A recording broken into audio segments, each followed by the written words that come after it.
തൃശ്ശൂരിലെ ഏറ്റവും പുണ്യവും പരിപാവനമായ ഒരു സ്ഥലത്ത് നിന്നാണ് ഏഷ്യയിലെ ഏറ്റവും വലിയ കലോത്സവമായ ഈ യുവജനോത്സവത്തിൻ്റെ കുട്ടികളോടും മറ്റുള്ളവരോടും ഞാൻ സംസാരിക്കുക എന്ന് പറയുന്നത് എൻ്റെ ഏറ്റവും വലിയൊരു ഭാഗ്യമായിട്ട് കരുതുന്നു, ഒരു പുണ്യമായിട്ട് കരുതുന്നു.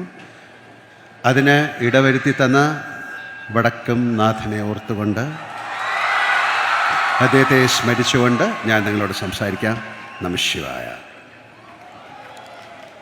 ബഹുമാനപ്പെട്ട പ്രതിപക്ഷ നേതാവ് വി ഡി സതീശൻ സാർ, ബഹുമാനപ്പെട്ട വിദ്യാഭ്യാസ മന്ത്രി ശ്രീ ശിവൻകുട്ടി സാർ, മറ്റ് മന്ത്രിമാർ, വേദിയിലും സദസ്സിലും ഇരിക്കുന്ന മഹത് വ്യക്തികളെ, പ്രിയപ്പെട്ട വിദ്യാർത്ഥി സുഹൃത്തുക്കളെ, അധ്യാപക അനധ്യാപക അംഗങ്ങളെ, രക്ഷകർത്താക്കളെ, എൻ്റെ ഏറ്റവും പ്രിയപ്പെട്ട കൊച്ചു കൂട്ടുകാരികളെ, വളരെ സന്തോഷത്തോടെയാണ് ഈ കലയുടെ ഈ വാർഷിക മാമാങ്ക വേളയിൽ ഞാനിവിടെ നിൽക്കുന്നു, നിങ്ങളോട് സംസാരിക്കുന്നു.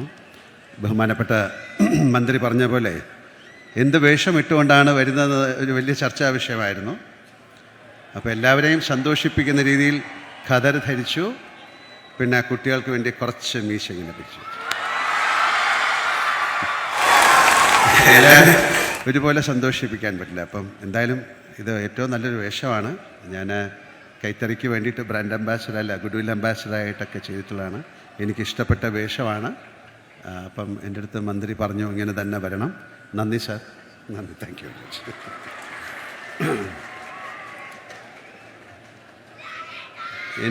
ഞങ്ങളുടെ ഏറ്റവും വലിയ ഇപ്പം സ്പീക്കർ പറഞ്ഞ പോലെ അദ്ദേഹത്തെ വളരെ അടുത്ത ആൾക്കാർ അണ്ണൻ എന്നാണ് വിളിക്കുന്നത്. അപ്പം ഞങ്ങളുടെയൊക്കെ പ്രിയപ്പെട്ട സുഹൃത്തും എൻ്റെ നിയോജക മണ്ഡലത്തിലെ നിയമസഭാ സാമാജികനും മന്ത്രിയുമായ ശിവൻകുട്ടി സാറ് ഈ സംസ്ഥാന സ്കൂൾ കലോത്സവത്തിൻ്റെ തുടക്കത്തിനോ സമാപനത്തിനോ എന്നെ ക്ഷണിച്ചപ്പോൾ ഞാൻ പറഞ്ഞു എന്തായാലും ഞാൻ വരും. കാര്യം ഇത് പല പ്രാവശ്യം ഇതിനു മുമ്പൊക്കെ ക്ഷണിച്ച സമയത്തൊന്നും എനിക്ക് വരാൻ സാധിച്ചില്ല, പല തിരക്കുകൾ കാരണം.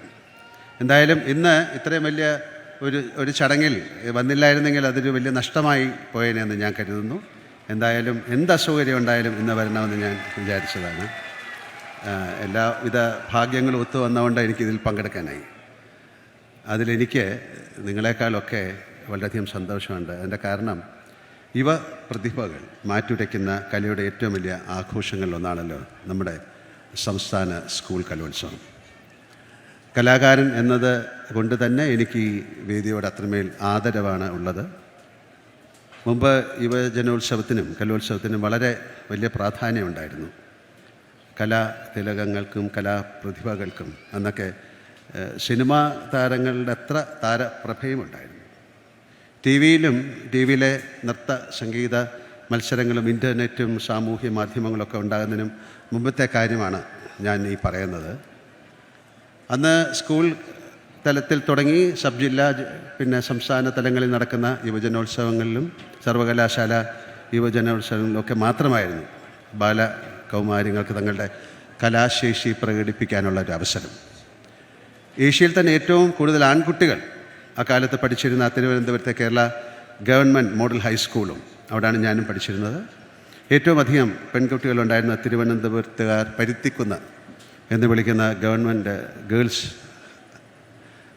ഹയർ സെക്കൻഡറി സ്കൂളുണ്ട്, കോട്ടൺ ഹിൽ. അവരൊക്കെ ആയിരുന്നു പ്രതിഭകളെ പങ്കെടുപ്പിക്കുന്നതുകൊണ്ട് തന്നെ സംസ്ഥാന സ്കൂൾ യുവജനോത്സവങ്ങൾ എല്ലാ വർഷവും തലസ്ഥാന ജില്ലയുമായിട്ടായിരിക്കും മറ്റ് ജില്ലകൾ ഒന്നാം സ്ഥാനത്തിനായി മാറ്റുരയ്ക്കേണ്ടി വരിക. തൃശ്ശൂരും കോഴിക്കോടുമൊക്കെ പലകുറി ഒന്നാം സ്ഥാനത്തെത്തിയിട്ടുണ്ട്. ഞാൻ പറയുന്നത് പഴയ കാലഘട്ടമാണ്. എന്നാൽ ഇന്ന് ഞാൻ മനസ്സിലാക്കുന്നത് കോഴിക്കോട് 21 തവണ ഒന്നാം സ്ഥാനം നേടി വളരെ മുന്നിലാണ്. തിരുവനന്തപുരം 17, തൃശ്ശൂർ 6 തവണയും ഒക്കെയാണ്. മലയാള സിനിമയ്ക്കും നമ്മുടെ യുവജനോത്സവങ്ങൾ എത്രയോ പ്രതിഭകളെ സമ്മാനിച്ചിട്ടുണ്ട്.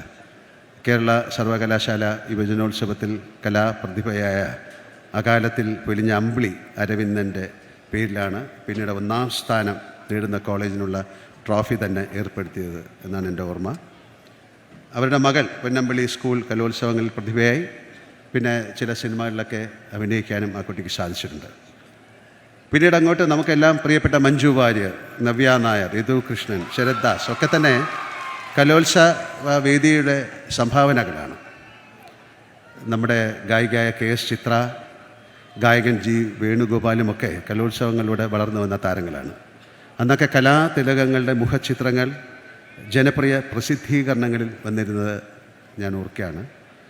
സമൂഹ മാധ്യമങ്ങളൊക്കെ ഇത്രമേൽ ജനപ്രീതി ആർജിച്ചിട്ടും എനിക്കറിയാം ഇന്നും പല സംവിധായകരും സംസ്ഥാന സ്കൂൾ സർവകലാശാല കലോത്സവ വേദികളിൽ പുതിയ പ്രതിഭകളെ തേടിയെത്തുന്നുണ്ട്. കലോത്സവങ്ങൾ കുട്ടികൾക്ക് നൽകുന്നത് അവരുടെ കഴിവുകൾ പ്രദർശിപ്പിക്കാനുള്ള കേവല അവസരങ്ങൾ മാത്രമല്ല എന്നോർക്കണം. അതവർക്ക് കൂട്ടായ്മയുടെ സാമൂഹ്യ പാഠം സമ്മാനിക്കുന്നുണ്ട്. വ്യക്തി എന്ന നിലയ്ക്ക് ആത്മവിശ്വാസം ഊട്ടി ഉറപ്പിക്കുന്നുമുണ്ട്. പങ്കുവെക്കലിൻ്റെ രസം ശീലിപ്പിക്കുന്നുമുണ്ട്.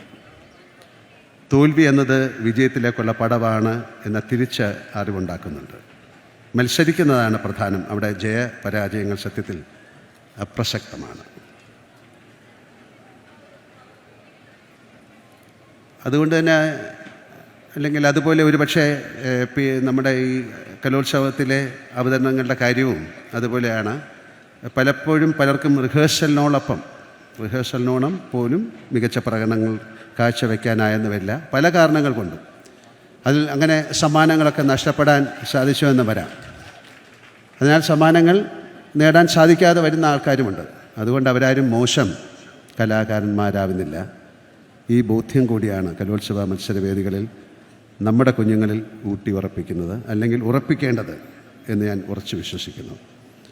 പാഠപുസ്തകങ്ങൾക്ക് പുറത്ത് ഇത്രയേറെ ജീവിതാനുഭവങ്ങൾ സമ്മാനിക്കുന്ന, സാംസ്കാരികമായി അവരെ പരുവപ്പെടുത്തുന്ന കലോത്സവങ്ങളുടെ രാഷ്ട്രീയവും സാമൂഹികവുമായ പ്രസക്തി തിരിച്ചറിഞ്ഞ് അതിനായി ഇത്രയേറെ പണവും മനുഷ്യ വിഭവവും മാറ്റിവെക്കുന്ന സംസ്ഥാന സർക്കാരിനോടും വിദ്യാഭ്യാസ വകുപ്പിനോടും കലാകാരനെന്ന നിലയ്ക്ക് ഞാൻ എൻ്റെ ഉള്ളു നിറഞ്ഞ നന്ദി രേഖപ്പെടുത്തട്ടെ. ഈ കലോത്സവത്തിൽ വിജയികളായവരും വിജയിക്കാത്തവരും പങ്കെടുത്തവരും പങ്കെടുക്കാനാവാത്ത പോയവരുമായ എല്ലാ കുട്ടികളോടും എനിക്ക് പറയാൻ ഒരൊറ്റ കാര്യമേ ഉള്ളൂ. നിങ്ങളിലെ കലാകാരനെ അല്ലെങ്കിൽ കലാകാരിയെ ഈ വേദിയിലേക്ക് മാത്രമായി ചുരുക്കരുത്. നിങ്ങളുടെ മുന്നിലുള്ളത് സാധ്യതകളുടെ ആകാശം അനന്തമാണ്. നിങ്ങളിലെ കലാകാരനെ മിനുക്കിയെടുക്കുക, പരമാവധി അവസരങ്ങൾ വിനിയോഗിക്കുക. നിങ്ങളുടെ കലയോടുള്ള ആത്മാർത്ഥമാണെങ്കിൽ അവസരങ്ങൾ നിങ്ങളെ തേടിയെത്തും. ഞാനിത് പറയുന്നത് എൻ്റെ അനുഭവത്തിൽ നിന്നുമാണ്. ഇന്നിവിടെ സമാപിക്കുന്ന 64ാമത് സംസ്ഥാന സ്കൂൾ കലോത്സവത്തിൽ സമ്മാനാർഹരായ എല്ലാ പ്രതിഭകളെയും കലാതലവും പ്രതിഭയായി പോയിൻ്റ് നിലയിൽ മുന്നിലെത്തിയ സ്കൂളുകളും എല്ലാവരെയും അകന്നറിഞ്ഞ് ഞാൻ ആശംസിക്കുന്നു. ബഹുമാനപ്പെട്ട കേരള സർക്കാരിനും പ്രത്യേകിച്ച് വിദ്യാഭ്യാസ വകുപ്പിനും ഇതിന് നേതൃത്വം കൊടുത്ത വിദ്യാഭ്യാസ മന്ത്രിക്കും ഈ മഹാമേള വിജയമാക്കി തീർക്കാൻ അക്ഷീണം പ്രയത്നിച്ച ഉദ്യോഗസ്ഥരെയും അധ്യാപകരെയും അനധ്യാപകരെയും സ്റ്റുഡൻറ്റ് കേഡറ്റുകളെയും സ്റ്റുഡൻറ്റ് പോലീസിനെയും അഭിനന്ദിച്ചുകൊണ്ട് ഞാൻ നിർത്തുകയാണ്. അതിൽ ഉപരി ഇന്നിവിടെ ഏറ്റവും കൂടുതൽ പോയിൻ്റ് നേടിയ കണ്ണൂർ ജില്ലയ്ക്ക് ഞാൻ പ്രത്യേക അഭിനന്ദനം അറിയിക്കുന്നു. ഞാൻ മനസ്സിലാക്കിയെടുത്തോളം സ്കൂളുകൾ ഇപ്പം 1ാം സ്ഥാനത്ത് നിൽക്കുന്ന പാലക്കാട് ജില്ലയിലെ ആലത്തൂരിൽ നിന്നുള്ള BSS ഗുരുകുലം ഹയർ സെക്കൻഡറി സ്കൂളാണ്. ജാതിമത വിവേചനങ്ങൾക്കെതിരെ ശക്തമായി പ്രവർത്തിച്ച സാമൂഹിക പരിഷ്കർത്താവ് ബ്രഹ്മാനന്ദ സ്വാമി ശിവയോഗിയുടെ നാമധേയത്തിൽ പ്രവർത്തിക്കുന്ന ഈ വിദ്യാലയം ആണ്. എൻ്റെ അറിവ് ശരിയാണെങ്കിൽ കഴിഞ്ഞ 12 വർഷമായി സംസ്ഥാന സ്കൂൾ കലോത്സവത്തിൽ ഏറ്റവും മികച്ച സ്കൂളായി തുടരുകയാണ്. ഇവർ തുടർച്ചയായ 13ാം തവണയും കലോത്സവത്തിൽ ഒന്നാമതെത്തുന്നു. ഗുരുകുലം സ്കൂളിലെ കുട്ടി കലാകാരന്മാരെയും കലാകാരികളെയും ഹാർദമായി ഞാൻ അഭിനന്ദിക്കുന്നു. ഒരു പ്രത്യേക കാര്യം എടുത്തു പറയാനുള്ള, കഴിഞ്ഞ വർഷം കേരളത്തിനെ ആകെ വേദനിപ്പിച്ച വയനാട് ഉരുൾപൊട്ടൽ ദുരന്തമുണ്ടായ സമയത്ത് 50 ദിവസം കൊണ്ട് 50 ലക്ഷം രൂപ സമാഹരിച്ച് ഗുരുകുലം സ്കൂളിനും അവിടുത്തെ ഹോപ്പ് എന്ന ജീവകാരുണ്യ സംഘടനയ്ക്ക് എല്ലാവിധ നന്മകളും നേരുന്നു. ഞാൻ ഒരിക്കൽ കൂടി എല്ലാവരെയും അഭിനന്ദിക്കുന്നു. അവസാനമായി ഞാൻ ഒന്നുകൂടി പറയുന്നു, ഇതൊരു മത്സരമല്ല, ഇതൊരു ഉത്സവമാണ്, അല്ലേ? എല്ലാവർക്കും ഒരിക്കൽ കൂടി ആശംസകൾ നേരുന്നു. എല്ലാവർക്കും നല്ലൊരു സായാഹ്നം നേരുന്നു. ഒരിക്കൽ കൂടി വടക്കുംനാഥനുള്ള പ്രാർത്ഥന നേരുന്നു. നിർത്തുന്നു. നമസ്കാരം. ജയ് ഹിന്ദ്.